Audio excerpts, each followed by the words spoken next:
Junmar Fajardo, masyadong mabagal pang PBA lang yan ang mga pahayag pagkatapos matalo ang Gilas laban sa Dominican Republic sa score na 87-81.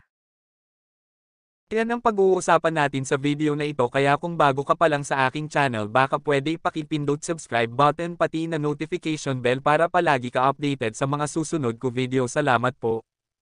All-time great na si Junmar Fajardo. Hawak ng Kraken ang PBA record na may 6 na MVP awards at pinangunahan ang San Miguel Beermen sa 9 na kampyonato sa liga. Pero nagagamit din ang mga accomplishment na iyon sa tuwing naglalaro siya sa Gilas Pilipinas. Naninindigan ang mga kritiko na hindi maaaring igiit ni Fajardo ang parehong pangingibabaw kapag nahaharap sa mas malalaki, mas mahigpit, at mas may karanasan na mga internasyonal na manlalaro. Marami ang nangatuwiran na ang 6'11" center ay hindi epektibo at masyadong mabagal para sa FIBA tournaments. Ang salaysay na iyon ay ganap na nabura ng ang pagmamalaki ng magandang game laban sa Dominican Republic.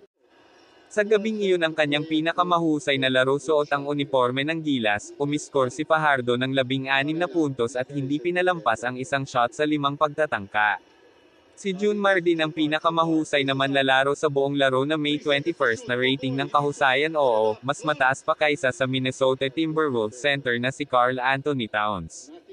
Inamin ni Coach Chot Reyes na mas gusto nilang ibigay ang bola kay Fajardo sa malapit na 87-81 kabiguan.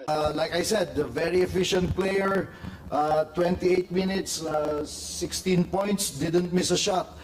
So we wanted, that was just, if there was something I was disappointed about towards the end, we wanted to go to him a lot more.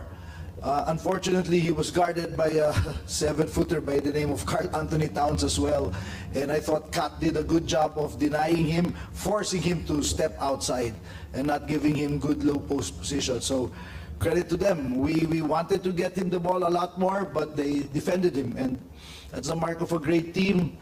And that's an all-star. I think that's the reason, there's a reason why Karl Anthony Towns is an NBA all-star. So, but still, we can't complain about the effort and the game of Junmar and AJ Edu as well, just defending and trying to stop Kat as much as he can.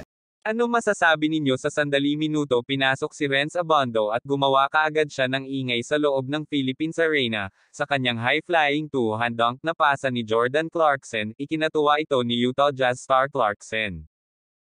Panahon na nabigyan si Abando ng more playing time.